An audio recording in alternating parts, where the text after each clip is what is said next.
Hey guys, it's Greg from East Coast Dyes, and today I'm going to be showing you how to string an interlock as well as the theory behind when to use an interlock.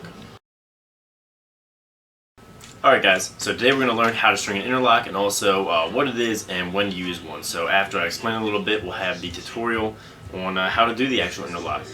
So what an interlock is the most basic and simple knot to lock a hole of mesh down to a sidewall hole. And the reason you want this is they're mostly used in the top of the head, and they're used to pull those diamonds of mesh down very tightly and lock them to the sidewall hole so that they don't shift and it's very tight. And the reason you want this is to create a very tight portion of the mesh here and a very tight portion of the mesh here, which is going to create your channel. And what this does is ensure that the ball comes out the middle of the stick every time and gives you a nice consistency, and make sure that your stick goes exactly the same way every time you pick it up and throw with it. So like I said, the interlock is a very basic knot that's going to lock a hole of mesh down to a sidewall hole and not allow it to shift around, unlike a one. And you want to use it when you want to create a pocket with a nice channel by pulling the mesh down very tightly with interlocks and then bunching the mesh after them to create the depth in the pocket. So an interlock is the most basic knot. It's not very different from an SI and a regular knot.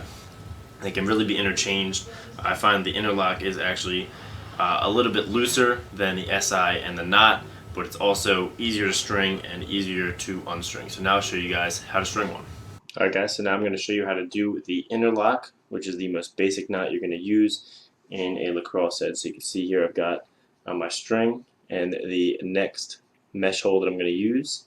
So for an interlock, it's very simple. All you have to do is go in through the outside of the sidewall, leave yourself a little slack here, right there, up through the bottom of the mesh and under that sidewall slack loop, and pull it tightly. So you can see that is what an interlock looks like when you're all done. So I'll show you guys that one more time just so you can really get it.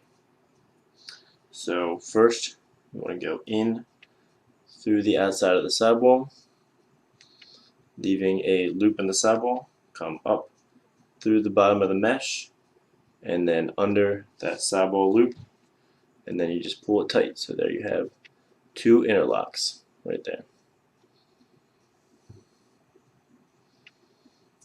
Alright, so now you guys know how to string the interlock. I hope it helps you string a little better and read some sidewall patterns and string your head up with a nice channel. So thanks for watching. If you like this video, please leave it a like rating, subscribe to our channel for more stringing videos and tutorials, and have a great day.